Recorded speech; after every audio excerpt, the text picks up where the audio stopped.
Bismillahirrahmanirrahim. Masjud mukabbiran ghairu rafi'il yadain.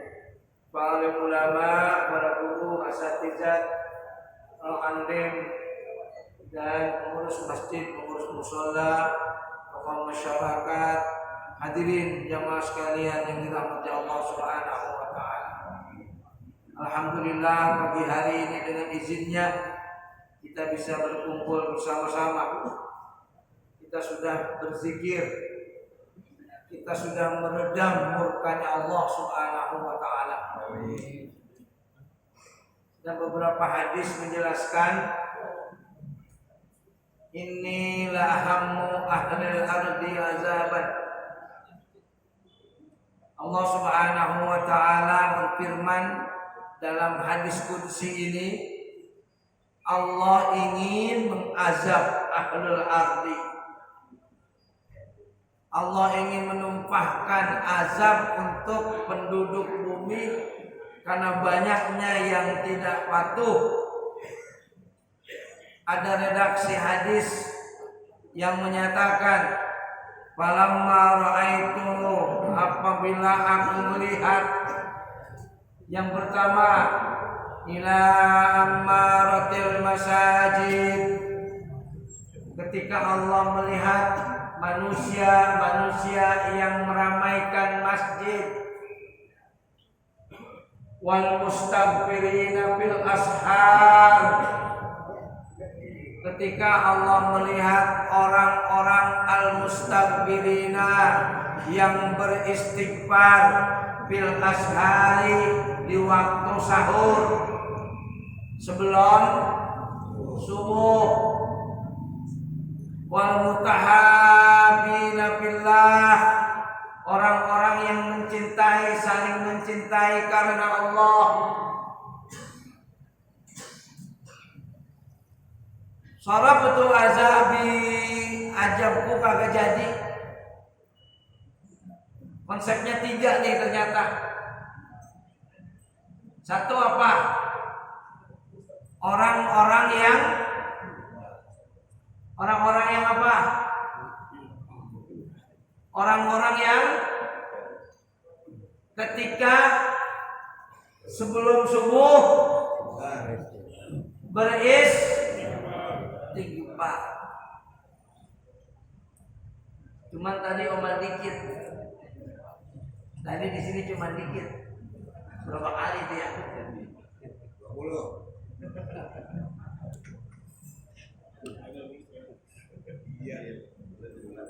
Yang meredam murka Allah itu sebetulnya wal mustaghfirina fil ashar, orang-orang yang istighfar. Subhanallah bihamdi, subhanallahil azim, astaghfirullah. Kita sebetulnya sama mereka tuh apa bahasa kitanya? Utang budi. Utang budi. Kita utang budi terhadap orang-orang yang sebelum subuh mengucapkan istighfar kepada Allah karena mereka itu mengangkat azab Allah. Ini hadisnya qudsi, Pak. Kadang-kadang kagak keurus kalau begitu, jarang. Wal mustaghfirin bil ashar. Yang kedua, tadi apa kata Nabi? Orang-orang yang cinta, saling mencintai. Emang kita datang kemari mau ngapain tujuannya? Gitu. Kita ketemu saling silaturahmi. Dan yang ketiga, ammaratil masajid, ya kita lama udah ini. Kita orang-orang yang meramaikan masjid. Itulah yang meredam murka Allah dengan hadis qudsi. Selagi masih ada 3 itu nggak ada murka Allah. Tapi kemarin itu 3 diberhentiin. Istirahatin. Masing-masing aja di rumah. Ini nggak apa-apa. Ya nggak apa-apa. Mudah-mudahan dijauhkan kita dari bala musibah oleh Allah Subhanahu wa taala. Saya lanjut. Kemarin pembahasan kita sampai kepada pelaksanaan ibadah sholat yang di dalamnya ada sujud. Sujud dilakukan 2 kali dalam 1 rakaat. Sejarahnya kita sudah baca. Latar belakangnya ada 3 latar belakang yang melatar belakangi peristiwa sujud di dalam sholat menjadi 2 kali. Yang lain sekali, tapi ketika sujud 2 kali. Kalau nggak tahu berarti kemarin kagak hadir. Selesai. Nggak dengerin. Tadi berarti nggak dengerin. Hadirin sekalian, sujud itu kata Rasulullah sallallahu alaihi wasallam, aqrabu ma yakunul abdu min rabbih wa huwa sajidun.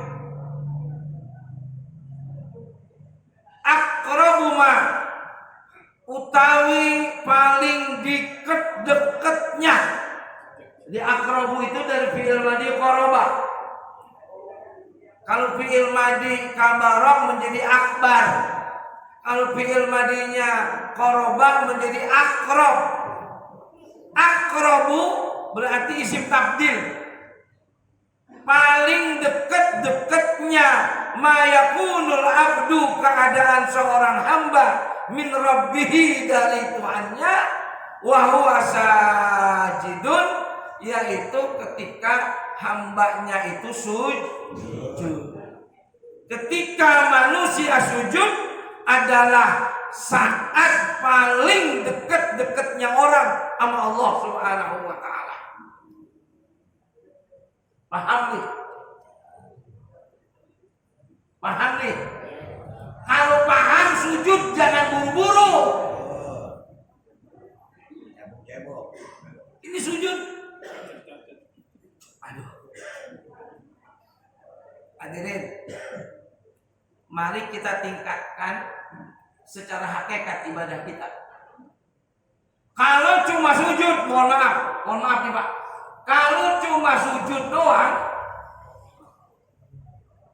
Salimin aja bisa sujud. Iya. Enggak percaya? Ya. Salimin, apa Salimin?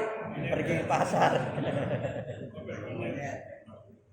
Dipakai kopiah sama tukangnya, itu bisa sujud Salimin. Kalau cuman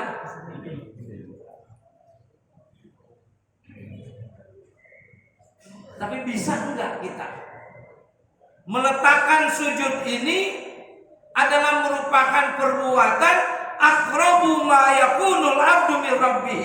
Ketika itu manfaatkan momen, kalau kata sekarang ya, momen waktu yang sangat berharga ketika manusia itu bersujud kepada Allah Subhanahu wa taala, adalah posisi manusia sangat dekat kepada Allah Subhanahu wa taala.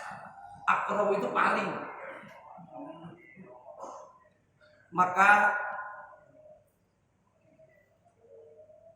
karena sujud itu at-tadallul wal hudu, karena sujud itu adalah tadallul, tunduk, wal hudu, dan merendahkan diri.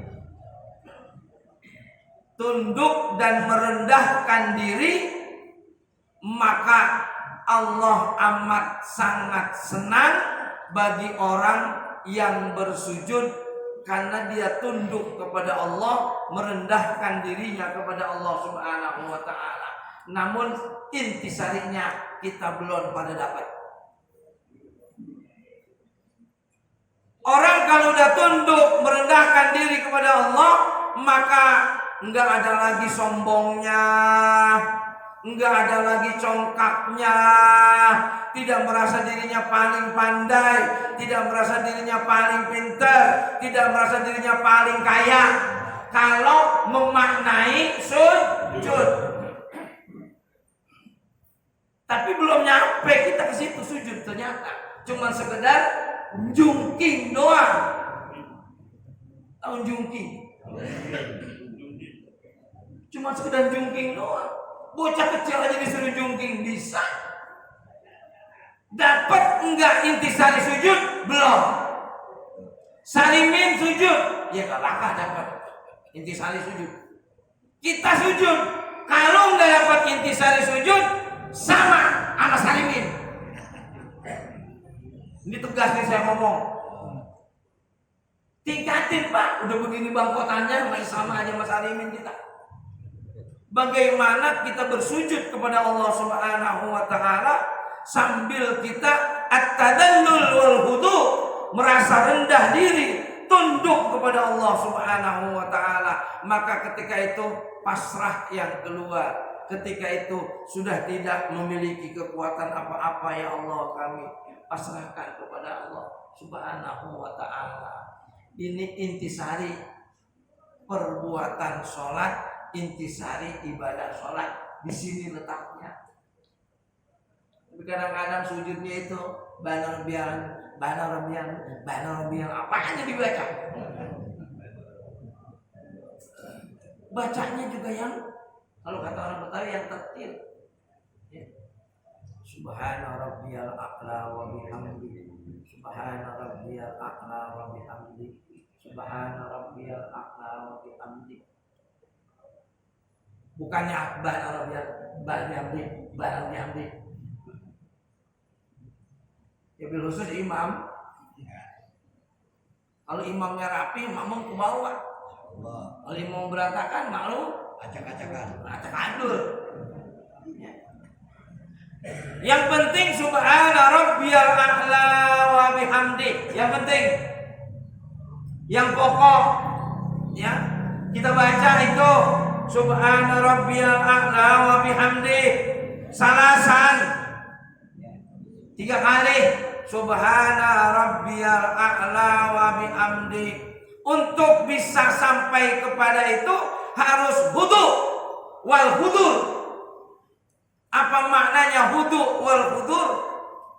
Harus sampai kepada khusyuk. 3 tuh. Hudu, hudur, khusyuk. Sampai ke situ sujud kita. Subhanallah Pak. Kalau sampai ke situ sujud kita sudah sampai hudu, hudur, khusyuk. Kalau udah nyampe di situ enggak perlu Pak, enggak perlu jidatnya hitam. Enggak perlu jidatnya hitam. Entar di hadapan Allah di yaumil kiamah ketahuan. Noh umatku yang sering sujud. Ya. Entar di hari kiamat kita kan kumpul di mahsyar. Ketahuan apa enggak orang yang sering sujud? Ketahuan. Kata Rasul, apa bahasa Betawinya mencorong apa? Mencorong. Ya bersinar. Kelihatan. Dari apa? Min asari sujud. Dari bekas sujud. Sujud yang mana? Yang hudu, yang khusyuk, yang hudur. Bukan sujud yang cetak-cetok. Kayak sembahyang tarawih. Cuman sampai kepada syariat, belum masuk kepada hakikat. Kapan kita mau ibadah secara hakikat? Umur udah 60 tahun begini, masih syariat aja. Kalau kata anak sekolah kagak naik-naik. Sekolah kagak naik-naik. Ya. Jadi akrabu ma yakunul abdu min rabbih wa huwa sajidun. Kata Rasul, paksiru. Karena waktu yang sangat dekat antara manusia dengan Allah Subhanahu wa taala adalah ketika proses sujud, paksiru. Maka Rasul mengatakan, perbanyaklah sujud kamu. banyakin sujud. Beda nggak banyakin sujud sama ngelamain sujud? Beda. Sujud bisa kita banyakin, sujud kita bisa lamain. Kalau lama nggak semua orang bisa. Kalau banyak semua orang bisa. Cuman masalahnya ogah.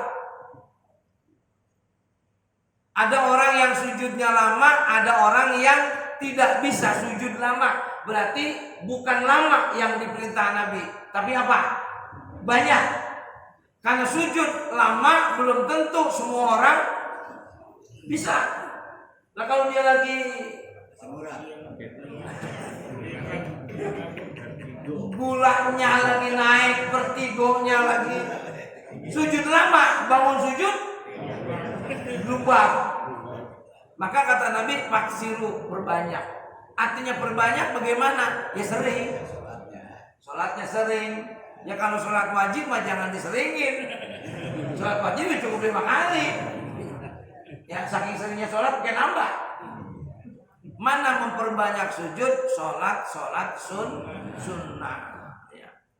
Wa in kunta munfaridan faziyadatu ila sab'i wa isrin. Kalau kamu sendiri boleh nambah. Sampai berapa? Sab'i wa isrin. Subhana rabbiyal a'la wa bihamdi. Subhana rabbiyal a'la wa bihamdi. Sampai 27 habis-habisan dah. Kagak ada kalimat ini. Ada. Kalau dewek sampai 27 boleh. Kalau sendirian itu baca Subhana rabbiyal a'la wa bihamdi sampai 27 kali silahkan. Tapi kalau jadi imam saya pesen jangan. Bubar bangun ya. Ya. Wal ityanu bi tasbihatin wahidatin muhassilun lisunnah. Mendatangkan bacaan tasbih atau Subhana rabbiyal a'la wa bihamdi, cuma satu dibaca. Muhassilun lisunnah, sudah berhasil menjalankan sunnah. Sudah sampai pada sunnahnya, sudah nyampe.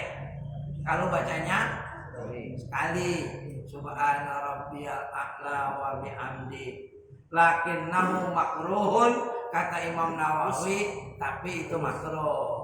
Itu makruh. Ya. Jadi itu makruh. Kalau atu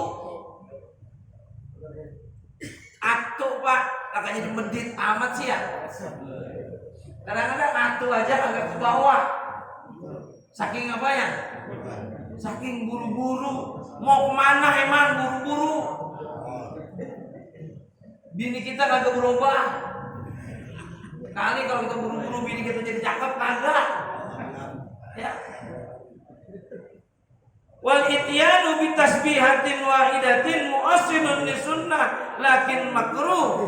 Tapi yang dianjurkan adalah membaca Subhana rabbiyal a'la wa bihamdi 3 kali. Boleh ditambah wa in kunta munfaridan, jika sholat kamu dalam sholat sendiri. Silahkan. Ini beda, malah terbalik.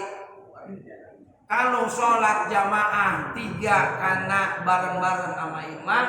Kalau sholat sendiri bukan 27, malah cuman beda sama kitab ya. Beda sama yang dijelaskan oleh Imam Ghazali dan disarankan oleh Imam Nawawi. Kata Imam Nawawi, kalau kita sholat sendirian boleh ditambah sampai, ya kalau 27 mau Pak kegedean kali ya. Jadi kalau kebanyakan kali bisa ya semampunya lah. Karena kita masing-masing punya problem ya. Apalagi seperti ini orang-orang yang sudah pada tua ya. Kalau jadi imam harus paham benar ya. Jadi masjud, kemudian sujudlah kamu. Saya belum menjelaskan sujud ini, masih menjelaskan tentang intisari makna daripada pelaksanaan ibadah sholat, yaitu diantaranya perbuatan sujud paling disenangi oleh Allah Subhanahu wa ta'ala. Dan nanti juga kita akan sedikit singgung tentang sujud beberapa macam. Belum ada orang sujud pakai tanah pendek sujud, pakai kaos tanah pendek sujud. Mana habis ngegolin bola, masukin dia nendang, dia sujud, sesujud-sujudnya, pada mana kek dia sujud. Maka kalau orang sujud begitu tahu kiblat di mana. Sujud-sujudnya aja dia, pakai tanah pendek, pakai kaos, Allahu Akbar. Bagaimana nanti hukumnya? Kita bahas semuanya, ya. Sujud syukur, sujud tilawah, berbagai macam sujud nanti kita bahas insyaallah, ya. Biar sehat aja mudah-mudahan, amin. Ya Rabbal alamin. Ini saya yang kurang sehat ini, masya Allah, ya. Mohon maaf pada Allah ya kumajmain. Assalamualaikum warahmatullahi wabarakatuh.